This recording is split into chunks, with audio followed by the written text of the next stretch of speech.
أهلا وسهلا فيكم متابعينا الأعزاء، وحياكم الله في حلقة جديدة من خليج الأغاني، واللي مثل ما عودناكم في كل حلقة نتطرق إلى أحد رواد الأغنية في دولة قطر الحبيبة. اليوم راح نتطرق إلى فنان له بصمة جميلة وكبيرة في دولة قطر، وهو الفنان سالم فرج.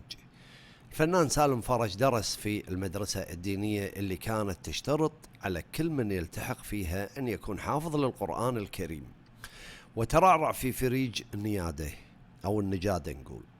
وكان والده يعلم جميع أبناء الفريج حفظ القرآن، واشتهر الفنان سالم فرج بين أقرانه ممن يجيدون الغناء والتلحين بقدرته على تقييم كافة ألوان الفنون، ومنها فن الصوت، ويجيد العزف على عدد من الآلات الموسيقية مثال العود والربابة، وخدم الفن أيضا ما يقارب في نصف قرن من 50 سنة، حيث عاصر خلالها رواد الفن القطري اللي هو فن الصوت، وتتلمذ على إيد الكثير من الفنانين، وبدأ حياته الفنية في دار مجلي الغانم.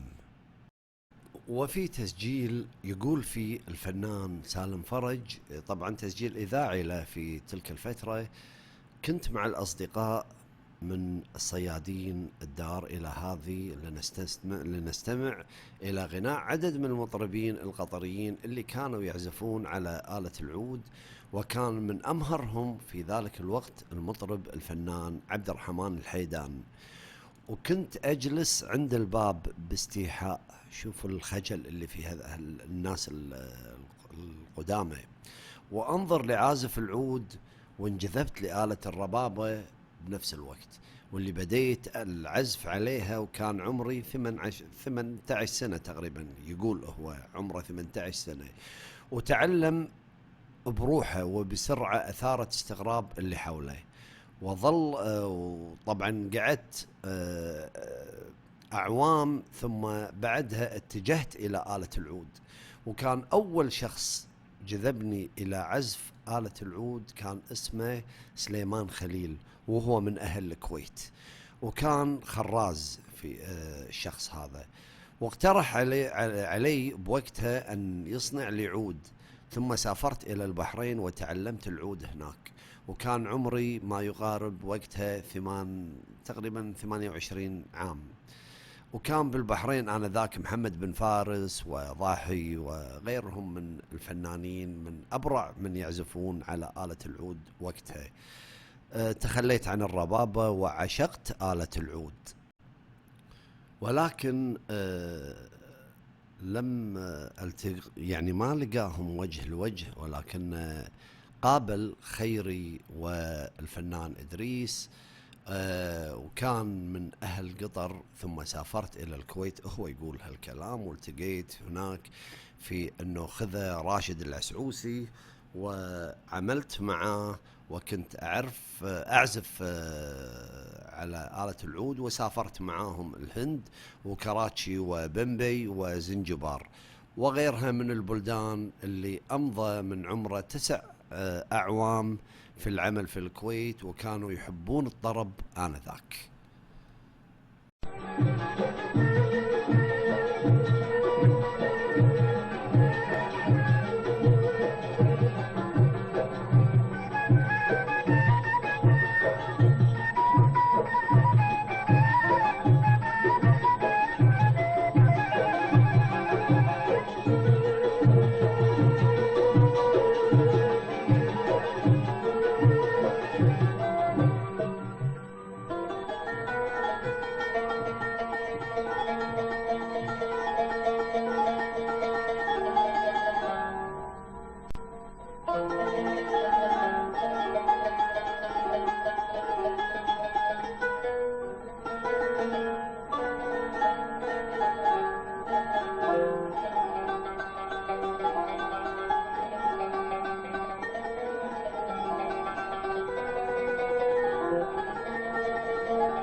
تمكن مني حبكم وهواكم فألبسني تقوى وأورثني ذلا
وكان الفنان سالم فرج قد عرف كواحد من أشهر المعالجين في عصره مستخدم الطب الشعبي، وعرف بين أقرانه بقدرته المذهلة على مداواة الكثير من الأمراض باستخدامه أعشاب يجلبها من البر وتلاوة الرقية الشرعية وآيات الشفاء.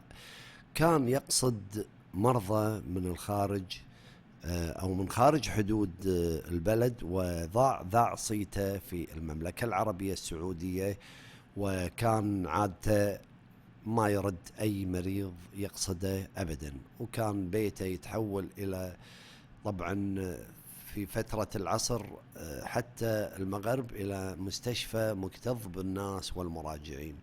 وتعلم على إيده أو مهنة المعالجة بالطب الشرعي أو الشعبي الكثير من أبرزهم سعيد البديد المناعي، وهو من أشهر في هذا المجال. وكان الفنان سالم فرج يعتقد أن الله اختار له طريق الفن، وأن قرر المضي قدما بإرادته، وأعطى الفن الكثير في حياته في وقته وفي الجهد اللي بذله فيه، وكان عنده قناعة أن الفن راح يعطيه أيضا الكثير. وقال في أحد المقابلات المسجلة معه في الإذاعة أنه حصل على الخير الكثير من الفن، وقال أيضا أنه يتأمل خير في الأصوات الشابة والفنانين القطريين الموجودين على الساحة والقادمين.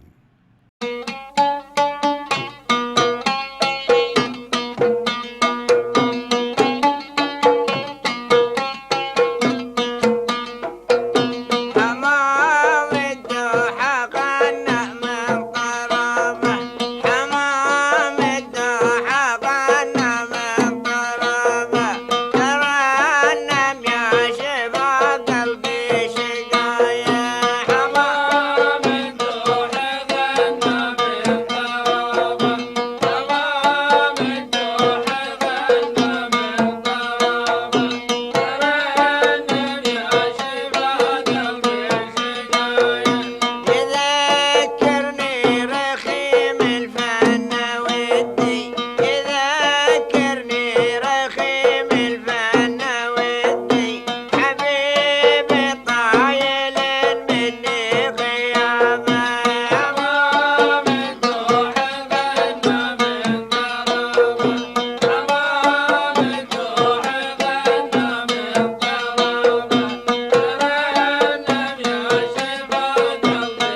في نهاية هذه الحلقة متابعينا الأعزاء، طبعا كل الشكر لكم على المتابعة، وكنا مع أحد أساطين الفن القطري اللي هو الفنان سالم فرج، اللي عمل بصمة في الأغنية القطرية.